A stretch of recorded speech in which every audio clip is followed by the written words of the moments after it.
శ్రీ గురుభ్యో నమః. శ్రీమాత్రే నమః. అందరికి నమస్కారము. ఆగస్టు 13 నుండి పవిత్రమైన శ్రావణ మాసం ప్రారంభం కానుంది. ఇది సెప్టెంబర్ 11 వరకు కొనసాగుతుంది. ఈ మాసం శివారాధనకు, అమ్మవారి పూజలకు అత్యంత పవిత్రమైనది. ఈ నెలలో తప్పకుండా చేయవలసిన పనులు, అస్సలు చేయకూడని పనులు, శ్రావణ సోమవారాలు, శ్రావణ శుక్రవారాల విశిష్టత, అలాగే పరమశివుడు, మహాలక్ష్మీదేవి అనుగ్రహం పొందడానికి పాటించాల్సిన ముఖ్యమైన నియమాలను ఈ వీడియోలో పూర్తిగా తెలుసుకుందాం. వీడియో ప్రారంభించే ముందు మా ఛానల్కి కొత్తవారైతే తప్పకుండా సబ్స్క్రైబ్ చేసుకుని పక్కనే ఉన్న బెల్ ఐకాన్ నొక్కండి. ఈ వీడియో మీకు ఉపయోగకరంగా అనిపిస్తే ఒక లైక్ చేసి మీ కుటుంబ సభ్యులు, స్నేహితులతో కూడా తప్పకుండా షేర్ చేయండి. ఈ పవిత్రమైన శ్రావణ మాసంలో కామెంట్లో ఓం శ్రీ మహాలక్ష్మే నమః అని భక్తితో తప్పకుండా రాయండి. భక్తితో అమ్మవారిని స్మరించే వారిపై లక్ష్మీదేవి అనుగ్రహం కలుగుతుంది. అలాగే మీకు ఏవైనా సందేహాలు లేదా ప్రశ్నలు ఉంటే కామెంట్లో తప్పకుండా అడగండి. శ్రావణ మాసం హిందూ సంప్రదాయంలో అత్యంత పవిత్రమైన మాసంగా భావిస్తారు. ఈ నెలలో చేసే ప్రతి మంచి పని ఎన్నో రెట్లు ఫలితాన్ని ఇస్తుందని పెద్దలు చెబుతుంటారు. ముఖ్యంగా పరమశివుడు, మహాలక్ష్మీదేవి అనుగ్రహం పొందడానికి ఈ మాసం ఎంతో శుభప్రదమైనదిగా పరిగణిస్తారు. ఈ పవిత్రమైన నెలలో ఇంట్లో సాత్విక వాతావరణం ఉండేలా చూసుకోవాలి. ఉదయం త్వరగా లేచి ఇంటిని శుభ్రం చేసి, సింహద్వారం వద్ద ముగ్గు వేసి, పసుపు కుంకుమతో అలంకరించడం ఎంతో మంగళకరంగా భావిస్తారు.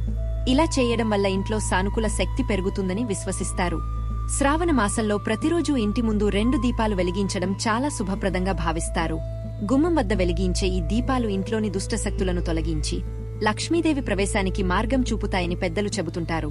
ఉదయం, సాయంత్రం దీపం వెలిగిస్తే కుటుంబంలో ప్రశాంతత పెరుగుతుందని నమ్మకం. ఈ నెలలో ప్రత్యేకంగా ఉప్పు దీపం వెలిగించడం ఎంతో విశిష్టమైన ఆచారం. ఒక చిన్న ప్రమదలో రాళ్ల ఉప్పు వేసి దానిపై నువ్వుల నూనె పోసి దీపం వెలిగిస్తే ఆర్థిక ఇబ్బందులు తొలగి ధనలాభం కలుగుతుందని విశ్వాసం. అప్పుల బాధలు తగ్గి ఇంట్లో ధనప్రవాహం పెరుగుతుందని భక్తులు నమ్ముతారు. శ్రావణ మాసంలో ఐశ్వర్య దీపం వెలిగించడం కూడా అత్యంత శుభకరం. సాయంత్రం లక్ష్మీదేవిని స్మరిస్తూ ఐశ్వర్య దీపం వెలిగిస్తే ఇంట్లో ఐశ్వర్యం, ఆనందం, సిరిసంపదలు పెరుగుతాయని చెబుతారు. వ్యాపారంలో ఉన్నవారికి, ఉద్యోగస్తులకు కొత్త అవకాశాలు రావడానికి ఇది మంచి ఆధ్యాత్మిక సాధనగా భావిస్తారు. ఈ పవిత్రమైన నెలలో పరమశివునికి భక్తితో పూజ చేయడం అత్యంత ముఖ్యమైనది. శివలింగానికి అభిషేకం చేసి బిల్వదళం లేదా ఒక్క మారేడు దళం సమర్పించినా ఎంతో పుణ్యం లభిస్తుందని శాస్త్రాలు పేర్కొంటాయి. భక్తితో చేసిన చిన్న పూజకే శివుడు సంతోషిస్తాడని నమ్మకం. శ్రావణ సోమవారాల్లో శివాలయానికి వెళ్లి దర్శనం చేసుకోవడం మరింత శుభప్రదం. ఓం నమః శివాయ మంత్రాన్ని భక్తితో జపిస్తే మనస్కు ప్రశాంతత లభించడంతో పాటు జీవితంలోని అడ్డంకులు క్రమంగా తొలగుతాయని విశ్వసిస్తారు. కుటుంబ క్షేమం కోసం శివార్చన ఎంతో మేలు చేస్తుందని చెబుతారు. ఈ నెలలో మహిళలు గోరింటాకు పెట్టుకోవడం ఎంతో మంగళకరంగా భావిస్తారు. గోరింటాకు లక్ష్మీదేవికి ఎంతో ప్రీతికరమైనదిగా చెబుతారు. వివాహిత మహిళలు గోరింటాకు పెట్టుకుంటే దాంపత్య సౌఖ్యం, కుటుంబ ఆనందం, ఐశ్వర్యం పెరుగుతాయని పెద్దలు చెప్పే ఆచారం.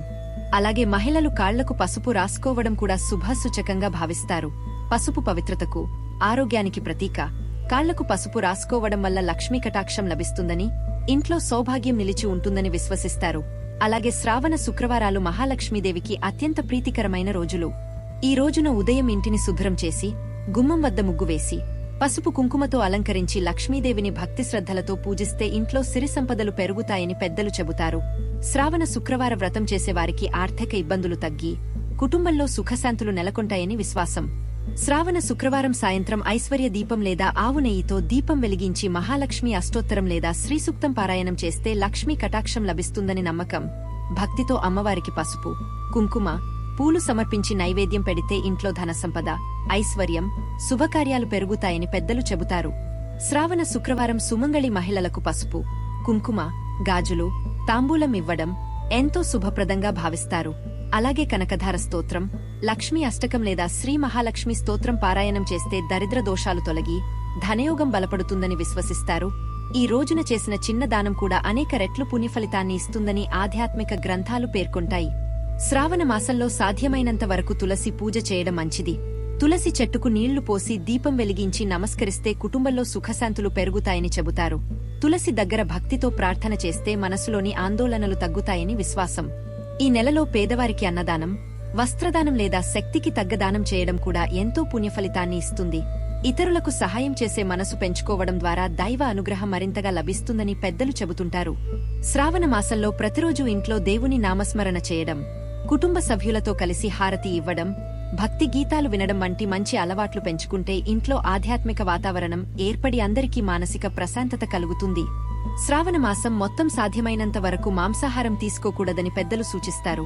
ఈ నెలలో సాత్విక జీవన విధానాన్ని పాటించడం వల్ల శరీరం, మనస్సు రెండూ పవిత్రంగా ఉంటాయని నమ్మకం. పండ్లు, పాలు, శాకాహారం వంటి సాత్విక ఆహారానికే ప్రాధాన్యం ఇవ్వాలి. ఈ పవిత్రమైన నెలలో భార్యాభర్తలు బ్రహ్మచర్యాన్ని పాటించాలని అనేక సంప్రదాయ గ్రంథాలు సూచిస్తాయి. ముఖ్యంగా శ్రావణ సోమవారాల్లో అలాగే శుక్రవారాల్లో దైవచింతన, ఉపవాసం, పూజలకు ఎక్కువ సమయం కేటాయించడం మంచిదని పెద్దలు చెబుతారు.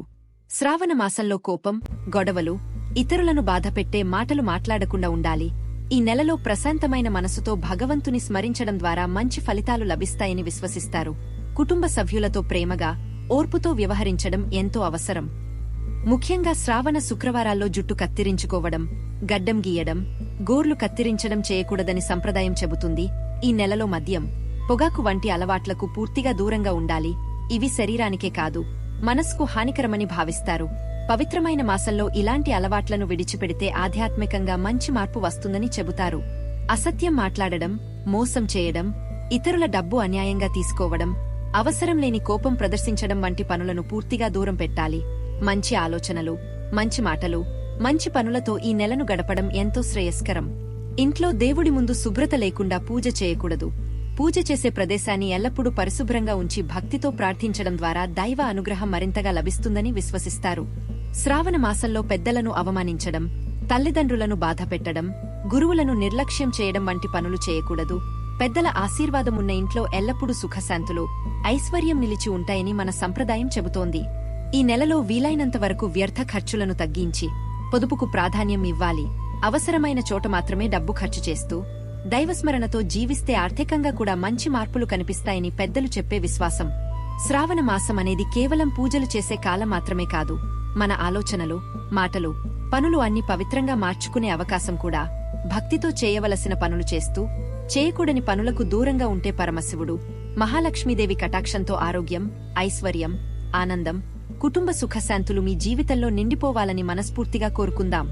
ఇవే శ్రావణ మాసంలో తప్పకుండా చేయవలసిన పనులు, అలాగే దూరంగా ఉండాల్సిన పనులు. భక్తి శ్రద్ధలతో ఈ నియమాలను పాటిస్తూ పరమశివుడిని, మహాలక్ష్మీదేవిని ప్రార్థిస్తే వారి కటాక్షం లభించి మీ కుటుంబంలో ఆరోగ్యం, ఐశ్వర్యం, ఆనందం, సుఖశాంతులు నిండాలని మనస్ఫూర్తిగా కోరుకుంటున్నాం. ఈ వీడియో మీకు నచ్చి ఉపయోగకరంగా అనిపిస్తే తప్పకుండా లైక్ చేయండి, కామెంట్ చేసి మీ అభిప్రాయాన్ని తెలియజేయండి. మీకు ఏవైనా సందేహాలు లేదా ప్రశ్నలు ఉంటే కామెంట్లో తప్పకుండా అడగండి. మీ ప్రతి కామెంట్ను వీలైనంత త్వరగా సమాధానం ఇవ్వడానికి ప్రయత్నిస్తాము. ఇంకా ఇలాంటి ఆధ్యాత్మిక, జ్యోతిష్య విశేషాల కోసం మా ఛానల్ను సబ్స్క్రైబ్ చేసుకుని బెల్ ఐకాన్ నొక్కడం మర్చిపోవద్దు. మళ్ళీ మరో ఆసక్తికరమైన వీడియోలో కలుద్దాం. నమస్కారం. ఈ వీడియో గనుక మీకు నచ్చినట్లయితే ప్లీజ్ లైక్ చేసి మీ ఫ్రెండ్స్కి షేర్ చేయండి. అలాగే మా కొత్త వీడియో మీకు వెంటనే చేరాలంటే మా ఛానల్ను సబ్స్క్రైబ్ చేసుకుని పక్కనే ఉన్నటువంటి బెల్ ఐకాన్ను ప్రెస్ చేయండి. ధన్యవాదములు.